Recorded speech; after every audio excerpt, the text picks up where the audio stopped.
Tag TV brings you daily news bulletin from India. Breaking news and views from India. You're watching South Asia Newsline, and here are the top stories we are tracking for you on Thursday, the 25th of January. French President Emmanuel Macron arrives in Jaipur, hold talks with PM Modi.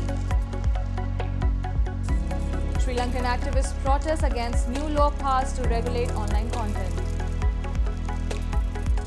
And Maldives president faces massive domestic criticism over anti-India pivot.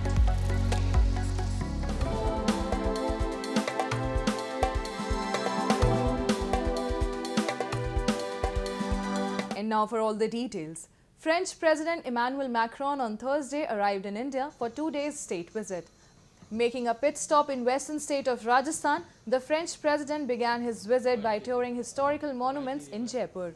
Later in the day, he held bilateral talks with Prime Minister Narendra Modi before embarking for capital New Delhi, where he will participate in India's 75th Republic Day celebrations as the chief guest.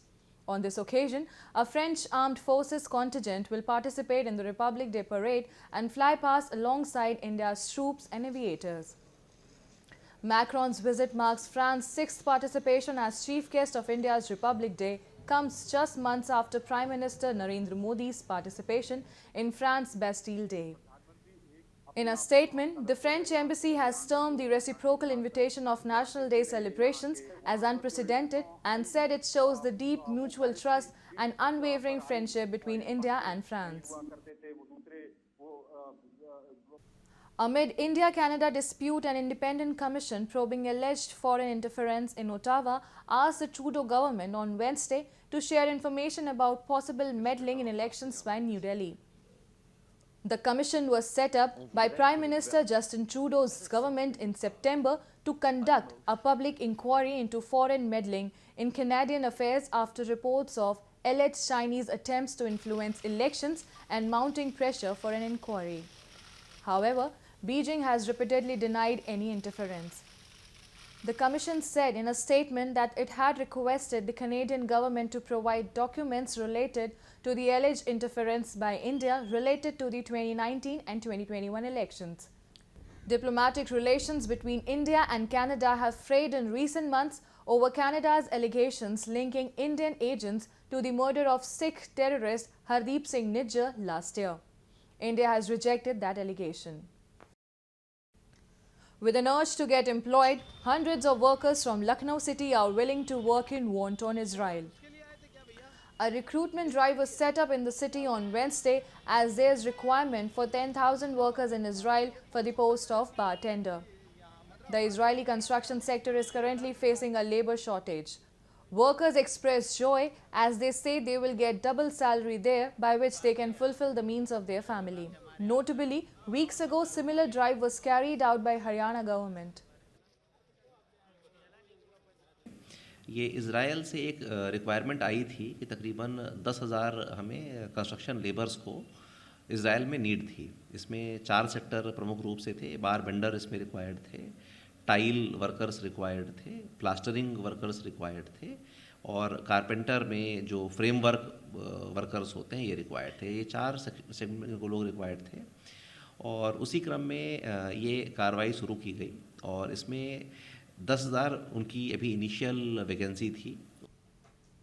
Rights body Amnesty International in a report has slammed Pakistan over the harassment of Baloch activists who has alleged indifferent attitude of government functionaries compelled them to call off the month-long sit-in protest against the extrajudicial killing and enforced disappearances of ethnic Baloch people. A report. As the Baloch Yakjehati Committee on Wednesday called off their month-long protest citing indifferent attitude of government functionaries, rights body have slammed Pakistan over the harassment of activists during the sit-in protest. In a statement on Thursday, the Amnesty International said hundreds of women who journeyed about 1,000 miles to the capital city, Islamabad, to protest the alleged extrajudicial killing of ethnic Baloch people were forced to end their month-long sit-in protest in Islamabad following repeated harassment by the authorities. Slamming Islamabad, the rights body said Pakistani authorities should be ashamed of the harassment meted out to the Baloch Long March protesters. The authorities have been heartlessly indifferent to the plight and demands of the peaceful protesters camped out in the severe cold for the past month, the statement added.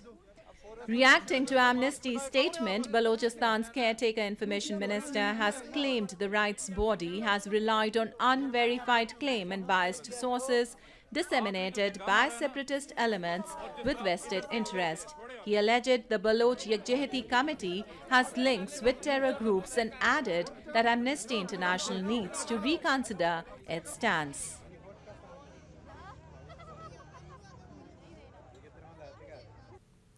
Sri Lankan activists and opposition leaders on Wednesday staged a protest outside Parliament against a bill to regulate online content amid fears the law will muzzle free speech.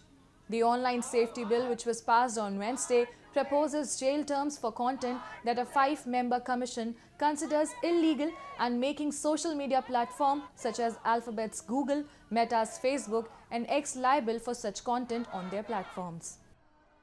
Basic aim of this act is banning and discouraging social media activities, especially among the young crowd who are currently put their strong opinions and strong protests against this current government and their activities. President Ranil Wickremesinghe's government says the bill is aimed at battling cybercrime including child abuse, data theft and online fraud. The bill was passed with a majority of 46 votes in the 225-member House, the Speaker announced. 108 votes were in favour while 62 members voted against it.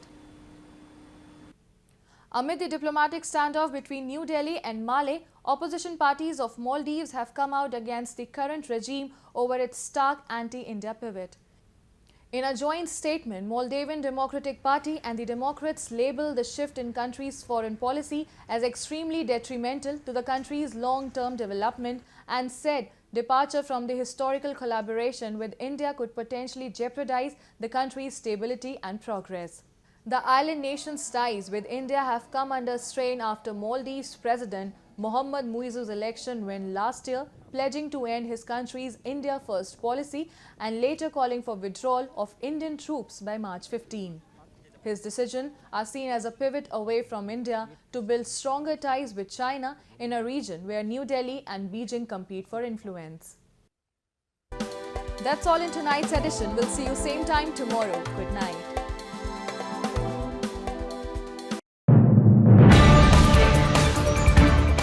Tag TV brings you daily news bulletin from India.